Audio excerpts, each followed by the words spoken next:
एक ऐसी आवाज जिसने सुरों से सीमाएं मिटाई, जिसने परंपरा को ट्रेंड बना दिया और जिसने करोड़ों भारतीयों को अपने रागों में बांधा। वो आवाज अब चुनावी मंच पर है। वो चेहरा जो पहले भजन से दिल जीतता था, अब जनता का दिल जीतने की तैयारी में। क्या ये कला की सेवा है या सत्ता की चाह? क्या संगीत की शांति राजनीति के शोर में टिक पाएगी? क्यों देश मिताली ठाकुर के इस कदम से हैरान भी है और उम्मीद से भरा भी है।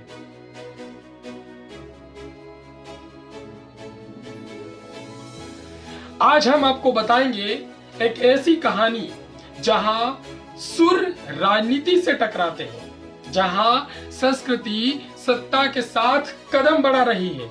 ये कहानी है मिताली ठाकुर की, संगीत से राजनीति तक।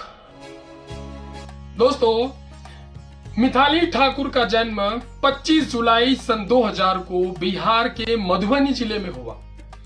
वो इलाका जहां घर घर में कोई न कोई राग गूंजता था, जहां लोक संगीत सिर्फ कला नहीं, जीवन की पहचान है। पिता रामानंद ठाकुर खुद संगीत के शिक्षक थे। घर में रियाज, तबला, हारमोनियम, तानपुरा सब मिताली की दुनिया का हिस्सा बन गई। कहते हैं कि जब बाकी बच्चे कार्टून देखते थे, मिताली राग यमन का भजन सुनाती थी। छोटी सी उम्र में मंच पर गाना शुरू किया। आवाज में इतनी परिपक्वता थी कि लोगों ने कहा ये बच्ची नहीं, जन्मजात गायिका है। माँ घर संभाला करती थी, पिता रियाज करवाते थे और तीनों भाई बहन मिताली ठाकुर, ऋषभ ठाकुर और आयुष ठाकुर, तीनों संगीत के तीन तार बन गए। हर कलाकार की कहानी में संघर्ष होता है, मिताली की भी कहानी में संघर्ष है। दिल्ली में प्रतियोगिताओं में जाना, पैसों की तंगी होना, मंच पर ठंडे स्वागत का होना, सब झेला।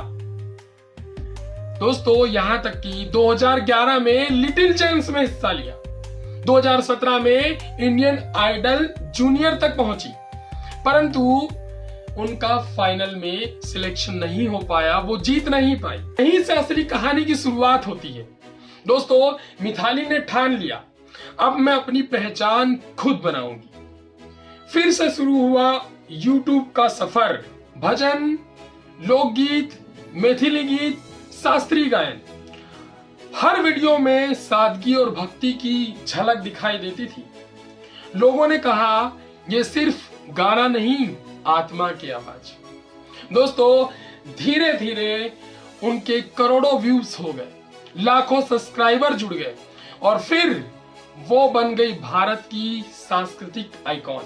दोस्तों, मिताली ठाकुर ने सिर्फ अपनी आवाज से ही नहीं, अपनी सोच से लोगों को जोड़ा। उन्होंने दिखाया कि संस्कृति भी ट्रेंड बन सकती है। जहां बाकी कलाकार रिमिक्स की दौड़ में थे, वहीं मिताली ने मूल परंपरा को जीवंत रखा। उनके मैथिली गीतों ने बिहार की मिथिला की भाषा को राष्ट्रीय स्तर पर पहचान दिलाई। लोगों ने मैथिली सीखना शुरू की। उनके भजन मंदिरों, स्कूलों और घरों में गूंजने लगे। प्रधानमंत्री मोदी भी कई बार उनके प्रयासों की तारीफ कर चुके हैं। मीडिया ने कहा मिताली भारत की सांस्कृतिक दूत बन गई है। पर दोस्तों, इसी के साथ एक नया मोड़ आने वाला था। 2025 बिहार विधानसभा चुनाव। हर पार्टी नए चेहरे की तलाश में थी।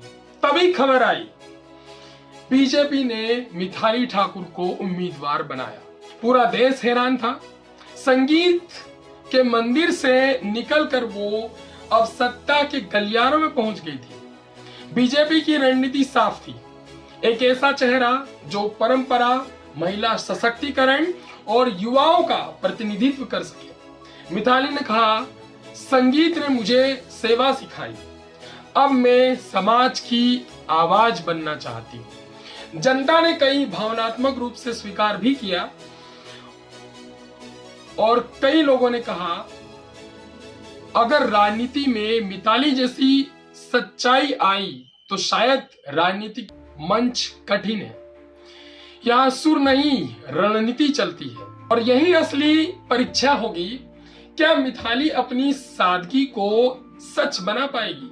कला से राजनीति तक का सफर आसान नहीं होता दोस्तों, पर जब नियत सेवा की हो तो हर राह सुर में ढल जाती है।